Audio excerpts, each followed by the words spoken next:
একটা বিষয় বর্তমান সময়ে সবচেয়ে বেশি উচ্চারিত হচ্ছে, সেটা হলো রাষ্ট্রের নানান ধরনের সংস্কারের বিষয়। এই সংস্কারের দাবিটা যাদের মাধ্যমে আমাদের বাংলাদেশে আজ সবার কাছে মূল দাবি হিসেবে উত্থাপিত হচ্ছে, তার সূচনাই করেছিল রাষ্ট্র চিন্তা তথা রাষ্ট্র সংস্কার আন্দোলন।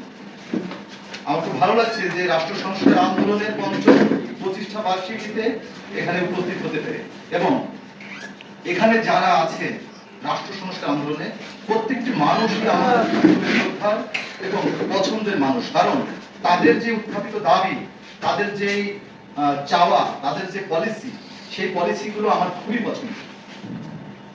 আমরা চাই যে গতানুগতিক যে ধারায় যে বাংলাদেশ চলেছে এবং বহির্বিশ্বের এজেন্সির মাধ্যমে রাষ্ট্র পরিচালিত হয়েছে, এইখানে ব্রিটিশ কলোনিয়াল কাঠামোর মাধ্যমে জাস্ট সরকারগুলো চলেছে সচিবদের মাধ্যমে, যেটাকে আমরা আমলাতন্ত্র বলি। আসলে বাংলাদেশের মানুষকে কখনো জানতেই দেওয়া হয়নি যে রাষ্ট্রে তাদের অধিকার কি এবং রাষ্ট্র ব্যবস্থাপনা কি। আমি আমার জায়গা থেকে খুব সহজভাবে একটা জিনিস বুঝি, এবং সেই বুঝের সময়টা 2000 সালের দিকেই হয়তো 2000 বা 2001। আমি তখন বুঝেছিলাম খুব সহজভাবে যে রাষ্ট্রযন্ত্রটা আসলে কি। তো রাষ্ট্রযন্ত্র হলো যে 300 পরিবার সবাই মিলে একটা সমিতি করলো, যে তাদের দেখভালের জন্য, তাদের নানান ধরনের কাজের জন্য সেখানে তারা 3000 মানুষকে নিয়ে দিল। তারা টাকা দিবে আর সেই মানুষগুলো কাজ করবে। এই যে কর্মচারীগুলো আছে এরা হলো আমলা, তাদের পরিচালনার জন্য 10 সদস্য বিশিষ্ট একটা পরিচালনা পরিষদ করলো। এটা গভর্নমেন্ট, তার মানে গভর্নমেন্ট এবং শর্ত সাপেক্ষে 5 বছরের জন্য।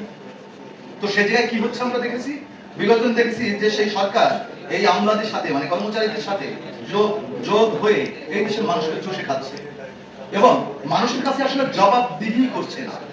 সেই জবাবদিহিটা ফিরিয়ে আনতে আমি দেখেছি সবচেয়ে বেশি কাজ করেছে যে সংগঠনটা এবং দাবি জানিয়েছে, সেটা হলো রাষ্ট্র সংস্কার আন্দোলন। এবং আমি আরেকটা ব্যাপারে স্পষ্ট করি, সেটা হলো, আমি জানি না মাঝে মাঝে ভুল হয়ে যায়, আমার কাছে মনে হয় যে হয়তোবা হাসনাত কায়েম ভাই বোকা, না হলে অন্য কিছু। সাধারণ মানুষের মতো কথা বলে না। কতজন কিনে নিল 5 তারিখের পরে, গভর্নমেন্টে গেল, ভাই কেন এটা করে না? তো আমাকে মাসুম ভাই বলতেছিল যে বাড়ি জায়গা জমি মনে সব বিক্রি করা হয়ে গেছে। তো আমরা জানি না যে আসলে তিনি যেভাবে আমাদের মূলত একটা ইয়াং ফোর্সের সাথে আমি মিলিত হই 18 কোটা আন্দোলনের পরে, এবং 18 কোটা আন্দোলনের পরে আমাদের আশ্রয় দেয় কিন্তু হাসনাত কায়েম ভাই, শুরুটা গণ অধিকার পরিষদে। এবং ওই সময় যে সংকট, ওই সময় কোনো রাষ্ট্রযন্ত্র বলেন বা কোনো গ্রুপ কোম্পানি যেটা রাজনীতিতে চলে, তাদের আশীর্বাদে টাকায় এমন কেউ কিন্তু পাশে ছিল না। আর যদি ওই সময় অভিভাবক হিসাবে কায়েম ভাইরা যদি না থাকতেন, তাহলে গণ অধিকার পরিষদ হয়তো বা তৈরি হতো না, এটা স্বীকার করতে হবে। সেই সংকটের সময় রাষ্ট্র চিন্তা বা রাষ্ট্র সংস্কার আন্দোলন গণ অধিকার পরিষদ তৈরিতে বড় ভূমিকা রেখেছে। এবং আমার জায়গা থেকে, আমরা যারা ছাত্র ছিলাম না, আমরা যারা ওদের তুলনায় সিনিয়র ছিলাম, আমার জায়গা থেকে আমার কথা ছিল যে আমরা এই সিনিয়রদের নিয়ে এই দলটা তৈরি করতে চাই। এবং আমি আসলে রাজনৈতিক দলকে মনে করি একটা আদর্শিক পরিবারের মতো। একটা আদর্শিক পরিবারের যে প্র্যাকটিস, যদি সেই প্র্যাকটিসটা না হয়, বাংলাদেশের আবহ যেমন, আমাকে তো ইউরোপের দিকে তাকালে হবে না, আমাকে তাকাইতে হবে জনমানুষের জন্য কাজ করতে হলে, এবং সিনিয়রদের সাথে কেমন ব্যবহার হবে সেটা একটা আদর্শিক পরিবারে যেরকম প্র্যাকটিস হয়, সেই প্র্যাকটিসটার মধ্যে দিয়ে যেতে হবে, নাহলে এই দেশে কোনো রাজনৈতিক দল সঠিক পন্থায় এগোতে পারবে না। তো সেখানে আমরা যদি নিজেদের অনেক বেশি পরিণত মনে করি, সেখানে আমরা যদি মনে করি যে আমরা সবকিছু শিখে গেছি, সেই গল্পটার মধ্যে যে সারা রাত ধরে একটু বই পড়েছে, সকালবেলা বলছে মা মিষ্টি খেলা দাও, তো মা বলছে তুই কি কই যাচ্ছিস? তা বলছে আমি কোর্টে যাচ্ছি। তো কেন? সবকিছু শিখলি। তো 1 রাত বই পড়েছি, আমি সব শিখে গেছি। তো কোর্টে যাওয়ার পরে বলছে, যখন জজ এসেছে বাড়িতে বলছে অর্ডার অর্ডার, তো সাথে সাথে এই চ্যাংড়া লাভ দিয়ে বলছে অবজেকশন ইওর অনার। তখন ওকে ধরে চ্যাংগুলা তুলে বটতলায় ফেলে দিয়েছে। তো ব্যাপারটা হলো বর্তমান রাজনীতিতে আপনারা দেখছেন যে 5 তারিখের পর থেকে প্রচুর সংগঠন তৈরি হয়েছে এবং তারা বাংলাদেশ বিনির্মাণ করে ছাড়বে। আসলে ঘটনা হলো, কয়েকদিন আগে আমাকে একজন বলছে যদি একটা সংগঠন তৈরি না করি, তা প্রধানমন্ত্রী তো আমাদের দাওয়াত দেয় না, তা সেই দাওয়াতের জন্যই আমাদের একটা সংগঠন তৈরি করতে হবে। আসলে মুখে মুখে আমরা অনেক কথাই বলি, আমাদের তাদের জায়গা হলো স্বার্থ।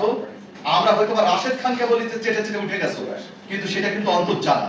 তো আমাদের সেই জানার ভিতরে বেশিরভাগ মানুষ পড়ে আছে। আমি সেই মূর্খদের কথা বলবো না, এবং তাদের প্রতি আমার বিন্দু পরিমাণ আশা নেই, কিন্তু আশা যাদের করে আছে সেই গুটি কয়েক মানুষদের ভেতরে রাষ্ট্র সংস্কার আন্দোলনও আছে। তো রাষ্ট্র সংস্কার আন্দোলনের চাপগুলোর সাথে আমার শতভাগ মিলে যায়।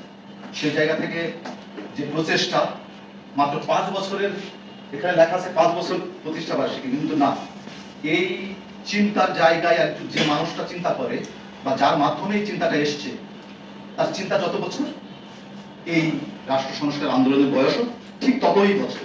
এবং আমরা চাই যে আমাদের এই সুস্থ চিন্তার যে মানুষগুলো আছে, যে সিনিয়র আছে, যে অভিভাবকরা আছে, তারা আমাদের জন্য দোয়া করবেন, আমাদের ছায়া দিবেন, আমরা যেন আপনাদের জীবন দশায় সেই বাংলাদেশ বিনির্মাণ করতে পারি, আপনাদের মাধ্যমে যেই বাংলাদেশ হবে দেশ এবং জনতা। ধন্যবাদ সবাইকে।